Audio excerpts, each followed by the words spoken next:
Hello everybody, we have a game with the white pieces against Raf, rated 1124, who aborts the game immediately.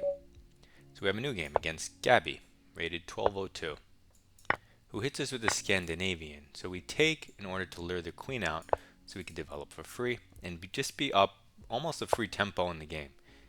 Okay, so queen a5 is the correct response. So when they give you this check, all they're doing is helping you develop and not building up their position. Then he develops his bishop and tries to add pressure, saying if I develop the knight, he'll take it and get me to double my pawns, which is playable for white. Definitely playable. But instead, I'm just going to throw in d4, build up my position for free with a tempo on the queen. It also makes sense. You know, there's multiple moves, but they're all logical. So he retreats the queen and tries to keep the pin. It makes a little bit of sense, but now I can continue building up my position, right? Developing pieces, unpinning my bishop. Now he just takes, and what was the point of all of this? He gains nothing, and my position is great. So I'm going to take back with the queen because it gives me the immediate queenside castle and leaves my knight to go to its best, most natural square. So he develops the knight. Now instead of just automatically castling, I say what's the threat? He pressures the pawn, no real threat, maybe he wants to go here. What's the drawback? Well, the alignment of the two pieces. What happens if I do this? Even if he goes knight b5, my pawn's defended, and even if it wasn't, I would still take the queen. Otherwise, can he move the queen anywhere useful with a bigger counter threat? No, there's no checks or anything like that. So in 8 moves, Scandinavian loses, d5 wins on the spot. And I mean, his king side's at home. He probably wanted to castle long, but now he doesn't get the chance. We take a piece and hit the queen. He still can't castle, which means he needs to spend a turn on the queen. So now we have time to get a rook to d1 and prevent him from castling. So let's see. He takes back. What's the threat? The pawn. The drawback is it's our turn. Do we care about the pawn? We're up a piece. Can we just long castle? He takes the pawn. We develop the knight. That looks amazing. Let's do that. So now he can't castle. And he hasn't even started on the king's side castle. So that's a problem for him. Because he was doing this in the Scandinavian, they like to move the queenside pieces, castle quickly queenside, and get a lot of pressure on you. But here he's just stuck in the middle. So he starts on his development.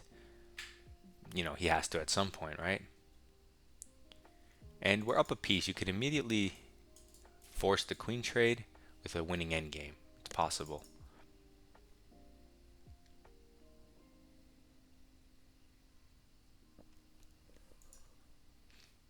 I'm going to do it. There's no reason not to do it. If I don't do it, there's a chance that I make inaccuracies and he builds up some type of initiative with the queen and I can mess up. For example, if I just bring my knight out, which may be the best engine move, developing, building up your position, well now all of a sudden, let's say I block my queen's, I'm just giving an example, my queen's defensive g4 with this natural move. So he hops his knight in, maybe he gets the bishop pair, maybe I make another mistake or inaccuracy, and if I'm not careful, having a queen on the board gives him chances. So by doing what I did,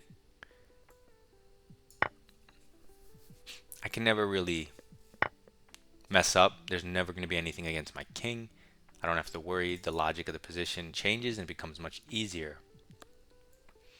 So trades or wins, since we're up a piece. You can just develop instead of trading, but we're up a piece and we have a better structure now. So why leave the queens on when you can just go into something like this and end the game? Like it's just over. Rook d1 check.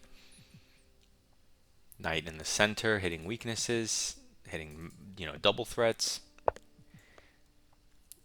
There's pawns hanging, right? It's just over. So just make your life easy. Doesn't matter if it's engine best. Don't get too tied up with the engine. It's gonna really mess you up.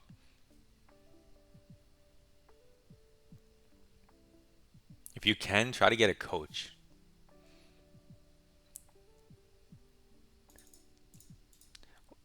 One that ideally likes to explain things in words and doesn't just give you opening lines and say, here. So he goes here, but we have so many things hanging. It's the dealer's choice. I'm going to go for the rook and the bishop.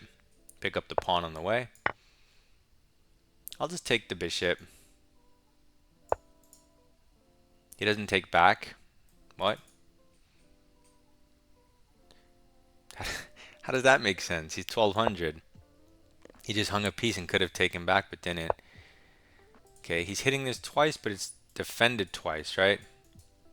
So let's kick the knight and say that was foolish. What's the point? Maybe he'll resign. Although I doubt it this early, but after this move, it's just really annoying. So he goes here, but there's nothing in the position for him to do. We have the freedom to do whatever we want. Both of our knights are on outposts because he has the worst pawn structure ever. And forcing trades is probably the easiest thing.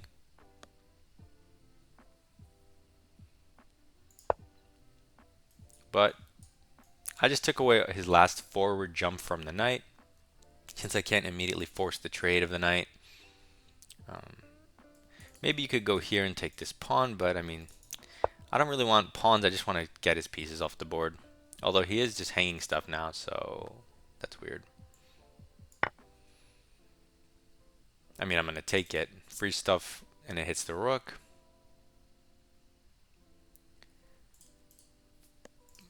My construction's invincible, basically. You know, everything defends everything. He can't target anything. It's just a waste of a game to play now. He should resign and analyze the game and see what happened and why he went wrong. Or he could play, like, he should resign, play, let's say, 3 games in a row, and then at the end of the session, since a little time has elapsed, he can either try to replay the games and do it better, or he could go to the engine and see what he did wrong. So he moves the rook. I mean, it's all weird stuff. Can I cover this square so I could checkmate him? I would need a knight here. Okay. I don't want to give the check until I cover this square. I'll just attack the knight, the pawn behind it, and remove my bishop from this square, because if I have a knight here, then a rook to the back rank is checkmate. So, not that it's forced or anything, but this guy, he's not going to see it. I mean, it attacks stuff. It's a good move no matter what, but okay, so he lets me take the knight so he can protect his pawn. But trades make the game way easier. So, but now I can't put my knight here, but that's also fine as well. Let's just perma support the knight. Never have to touch or think about it again. And then where can we put our other knight, our rook? Maybe we can get this one here and go for the checkmate to try to just speed things up.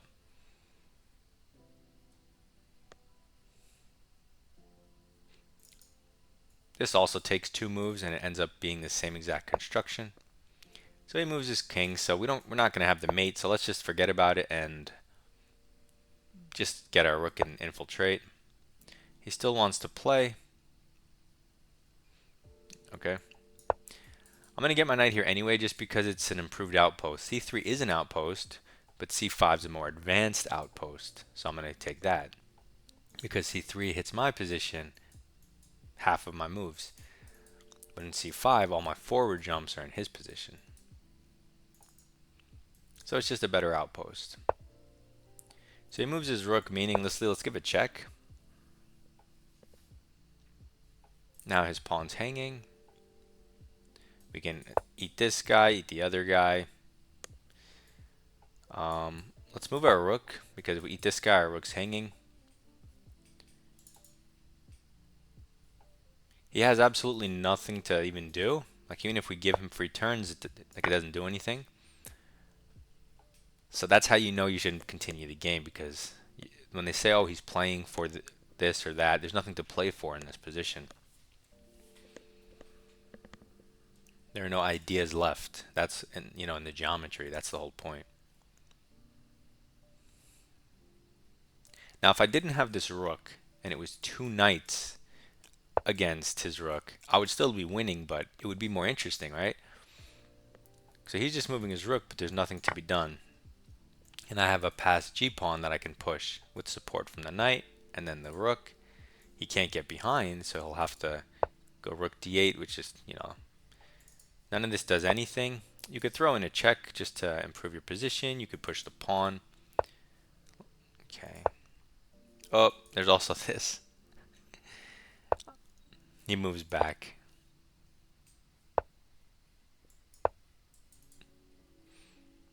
So yeah, you could have definitely won the rook. But he's going to move his king in and checkmate my king with his king, apparently. Maybe he just wants to talk. A little conversation between the monarchs.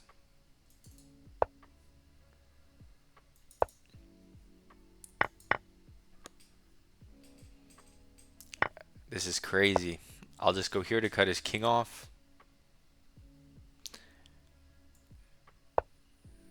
Push the pawn. He can't even hit the rook because of his own pawn. He really wants to hit the rook, so I'm going to go here just to deny it. The knight protects that square. The rook protects the knight. Just boxing him out. He can't go here. He can't go here.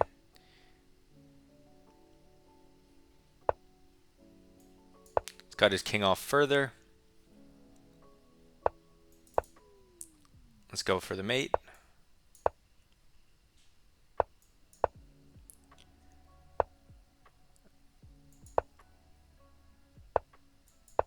That works.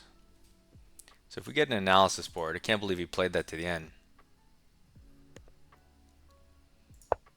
Let's go over the game. So we have the Scandinavian. We develop for free. Then we're forced to develop, so good for us. Now we improve our position for free. Development center. The best move here by the engine. Oh, it is d4. Okay, I wasn't even sure what the best was, but you could play h3, f3, d4, anything. But d4 makes the most sense, I think. And we just develop and center.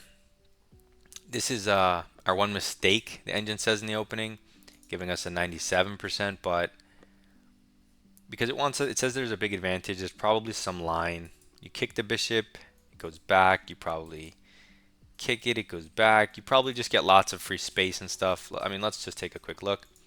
You kick the bishop back, you kick the bishop back. Okay, this threatens, you can gain space with the threat of the fork, or you can just try to trap the bishop. He makes some space, and it's, better for white, which is definitely playable. But I still very much like my developing move. Maybe it's not as strong because you let him take the bishop, but it's still really good for white at +1. Obviously a great position on the board. So he does trade, so we can't gain all those free tempi anymore on his bishop. But what we can do is develop all our pieces, queenside castle, and have a great position. So we take back with the queen. And he immediately blunders. It goes from +1 to +5 because he just develops because he wants the castle, but he doesn't pay attention to my response. And a lot of lower rated players will just castle and they continue the game, and they miss opportunity after opportunity like this by just auto moving. But we notice the drawback. So free stuff, king safety and development, and prophylaxis. And this is just ending the game. From, ever since he blundered that knight, it's been +5 and, all the way through. Look, the graph is straight. So we develop, we go for the queen trade. We take it, we take his rook, we're just liquidating into a piece up endgame. Development in center, developing for free in center, improving a piece for free, free stuff for free, free stuff because bishops are stronger, trades or wins for free because it's a check. Okay, he didn't take our knight, so force move. Improve our position for free, +8. Prophylaxis, but you could do anything you want. It's +8. We don't have to go through the rest of the game. It's just we're up a piece. His position is terrible. All of his pawns are targets in an endgame. 4 pawn islands to my 2. Down a knight, down a bishop. You know, it's a joke. So submit your rapid games or classical in my Discord. Ones where you lose as opposed to win. I'll see you in the next video. Bye bye.